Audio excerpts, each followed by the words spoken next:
Hello, કેમ છો બધા? ચલો આજે તમારે એવું થાય છે ઘણીવાર કે કિચનમાં થોડી થોડી વસ્તુ પડી હોય અથવા શાક થોડા થોડા પડ્યા હોય પણ એક શાક કંઈકનું બનાવવું હોય તો ના બની શકે. મારે પણ આજે એવું હતું એકચ્યુઅલી.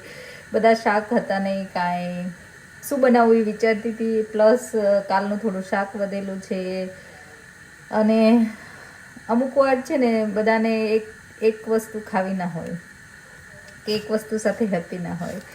તો મને એમ થયું કંઈક પડેલું હોય ને પછી બનાવવાનું હોય અથવા તો કાંઈ ના હોય ને ઘરમાં કંઈક બનાવવાનું હોય ત્યારે શું બનાવવું. તમે થોડા થોડા શાક પડ્યા હોય તો શું બનાવી શકો? જો કોલીફ્લાવર ને એવું બધું પડ્યું હોય તો તમે મગજમાં શું આવે? ભાજી બનાવવાનો વિચાર આવે. ભાજી એકચ્યુઅલી કોલીફ્લાવર એ નહોતો, થોડી કેબેજ પડી હતી, પટેટો હતો, પેપર હતા અને ટમાટો હતા થોડા. તો એમ થયું કે શું બનાવું. છોકરાઓને શાક રોટલી ખાવું નહોતું કે એટલું હેવી મીલ ખાવું નહોતું, કારણ કે એ લોકો સ્કૂલેથી આવે ને પછી કાંઈ ને કાંઈ ખાઈ લેતા હોય એટલે પછી બહુ ભૂખ હોતી નથી. એટલે આજે એમ થયું કે શું બનાવું. ચલો તો એકચ્યુઅલી મારી પાસે સબવેની બ્રેડ પણ પડેલી હતી જે એક્સપાયરિંગ સૂન, સો મારે એ પણ યુઝ કરવાની હતી. તો વિચારતી કે શું બનાવું. ચલો તો આજે હવે એક મિલ, વન પોટ મિલ બનશે. વન પોટ મિલમાં તમે શું બનાવો એ પણ મને કમેન્ટમાં જણાવજો જરૂર. તો આજે હું પુલાવ બનાવવાની છું. ક્વિક વેજી મસ્ત પુલાવ બનશે. એમાં પનીર, કાજુ બધું એડ કરીશ અને ખરેખર સરસ દહીં, પુલાવ અને પાપડ ખાવાની કોને મજા આવે. તો બસ આજે એ રીતનો મસ્ત પુલાવ બનવાનો છે.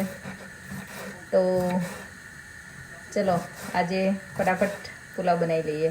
તમને પણ જ્યારે કંટાળો આવે અને કંઈ બનાવવાની ઈચ્છા ન હોય, આજે વેધર પણ એવું હતું એકચ્યુઅલી, વરસાદ ને બની અને કાલે એકચ્યુઅલી છેલ્લો શ્રાદ્ધ છે. તો પેલું અમાવસનું શ્રાદ્ધ કહે ને કે બધા માટે તમે એક દિવસ કરો તો ચાલે. તો હું વિચારું છું કે કાલે શ્રાદ્ધ માટે કંઈક બનાવીશ.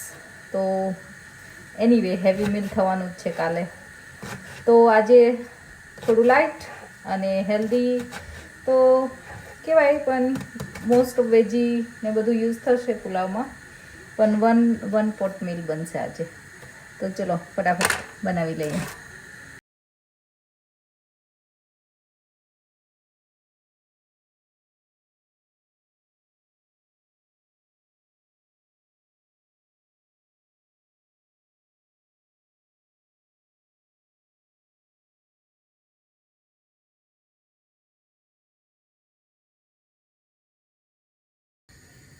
તો મેં થોડું તેલ અને થોડું ઘી બે મિક્સ લઈશ પુલાવ વઘારવા માટે.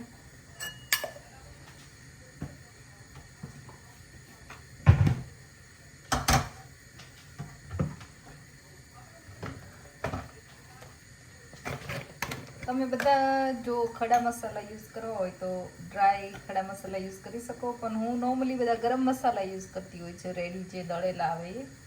એટલે હું નોર્મલી એ યુઝ કરું છું. બાકી તમારે જો બાદિયા, લવિંગ, તજ, તમાલપત્ર આમાં નાખવું હોય તો તમે નાખી શકો છો. તો હવે હું સૌથી પહેલાં જીરાથી વઘાર કરીશ. એટલે જીરું લઈશ. જીરાનો ટેસ્ટ વધારે ગમે છે, પુલાવમાં સરસ લાગે. એટલે આ જીરું સરસ ગરમ થાય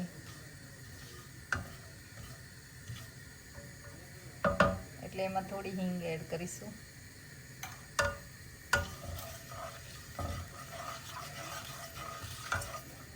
અને હવે પેલા બટેકો,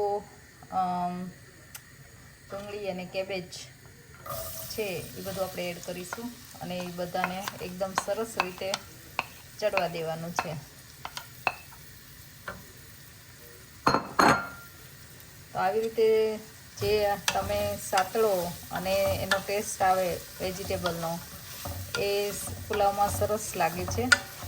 અને કાઇન્ડ ઓફ જે કઢાઈ પુલાવ કહેવાય એ રીતનો પુલાવ આજે રેડી થશે. થોડી વાર ચડે ને પછી એમાં હું પનીર અને કાજુ પણ એડ કરીશ. જેથી પણ સરસ રીતે સતરાઈ જાય અને એનો ટેસ્ટ પણ સરસ આવે છે.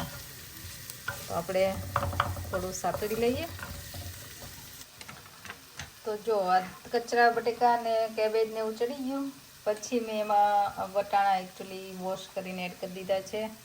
હવે હું પનીર અને કાજુ 2 એડ કરી દઈશ. આમ તો હવે પેપર એડ કરી જ દઉં, તો રેડ પેપર એડ કરી દઈશ.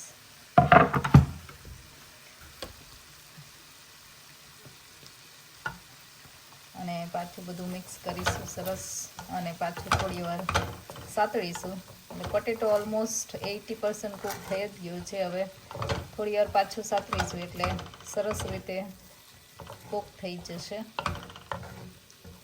તો આ રાઈસ હોય એટલા જ વેજીટેબલ્સ મને લેવા ગમે છે, અને વધારે વેજીટેબલ્સ હોય પુલાવમાં તો ટેસ્ટ પણ સરસ આવે છે.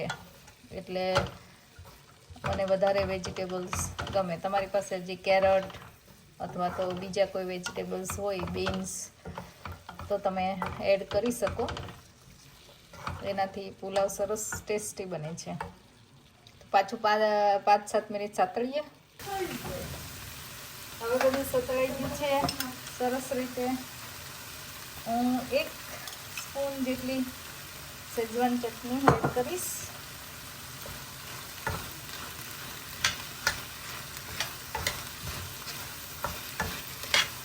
અને એકદમ ફાસ્ટ ગેસ ઉપર થોડી વાર આપણે થવા દઈશું એટલે એનું પાણી બધું બળી જાય.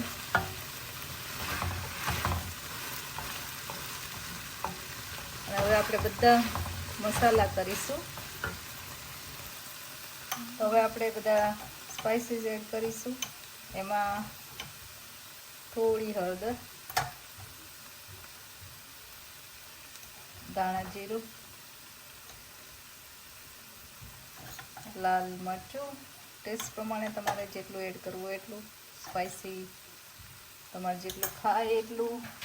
હવે આમાં હું 2 ડિફરન્ટ મસાલા, MDHનો પુલાવ મસાલો, જેમાં વધારે આમ મોટો ખાંડેલો મસાલો હોય ને, ખડા મસાલા, એ રીતનું વધારે હોય છે.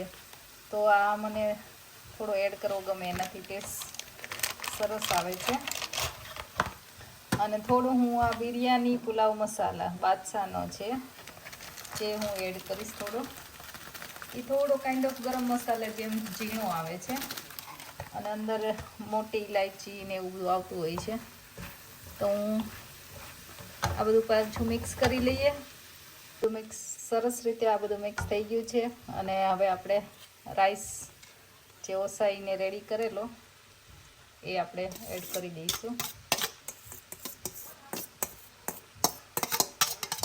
સોલ્ટ તમે જો બોઇલ કર્યો હોય રાઈસ ત્યારે એડ કર્યું હોય તો એ પ્રમાણે એડ કરવાનું. મેં થોડું વેજીટેબલમાં અને થોડું રાઈસમાં પણ એડ કરેલું હતું, એટલે આઈ થિંક બહુ બધું એડ કરવાનું રહેશે નહીં. આ રીતે પુલાવ થઈ ગયો છે રેડી. બધું સરસ છે. તમારે ચાખવું હોય તો ચાખી લેવાનું કે બધા મસાલા બરાબર છે કે નહીં. અને આ કોથમીર એડ કરીશું આપણે છેલ્લે.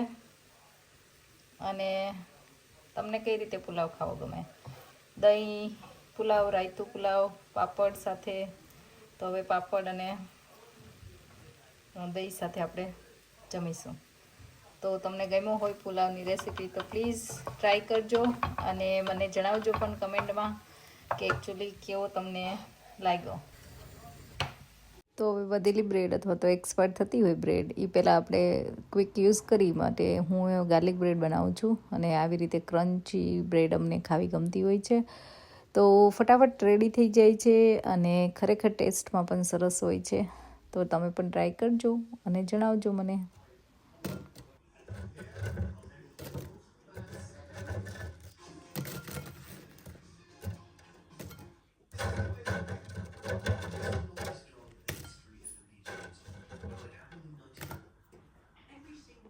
મમ્મા આમાં શું આવ્યું છે? આમાં આવ્યું છે એ હું જોઉં છું કે શું આવ્યું છે. મેં કદાચ મારા પ્રોજેક્ટ માટે જે વસ્તુ મંગાવી હતી ને, આઈ થિંક એ આવી આવી ગઈ છે. તો આવા વુડન બ્લોક્સ આવ્યા છે જે મેં મંગાવ્યા હતા મારો નેક્સ્ટ દિવાળીનો પ્રોજેક્ટ જે બનવાનો છે એના માટે. શું છે આજે તમારે જમવામાં તો વેરાયટી છે. આજ બહુ વેરાયટી છે કેમ? પાડોશમાંથી એકચ્યુઅલી મેં પુલાવ જ બનાવ્યો હતો પણ અમારે અહીંયા પડોશી ધર્મ ચાલે છે કા બાજુમાં વાટકી વ્યવહાર ચાલે છે. ત્યાંથી અમારે ઢોસા ને સાંભાર ને સ્નેહુનો ફ્રેન્ડ રહે છે બાજુમાં તો સ્નેહુના માટે ઢોસા આપી ગયો ને સ્નેહુના જે પુલાવ તારે પુલાવ કેવો બન્યો છે? હે તો આજે બહુ બધી વેરાયટી છે. તો ગાર્લિક બ્રેડ બનાવી છે અને પુલાવ મેં તો એટલું જ બનાવ્યું હતું. તો તમારે બનાવ્યું ગાર્લિક બ્રેડ અને પુલાવ. હા બાકી બધું બાટલી આવી. એટલે બાજુવાળા આપી ગયા વેરાયટી આવી ગયા છે. તો આવી જ નવી નવી રેસીપી આઈ હોપ કે તમે મારી એન્જોય કરતા હોય. મને ક્વિક રેસીપી વધારે ગમતી હોય છે તો હું એવી તેવી સરસ રેસીપી શેર કરું છું. તો પ્લીઝ તમને ગમતી હોય તો લાઇક શેર એન્ડ સબસ્ક્રાઈબ મારી ચેનલ. તો તમને આવી જ સરસ નવી નવી રેસીપી મળતી રહેશે અને નેક્સ્ટ કઈ રેસીપી મળશે એના માટે ડોન્ટ ફર્ગેટ ટુ સબસ્ક્રાઈબ તો તમને નોટિફિકેશન પણ મળતા રહે. Thank you.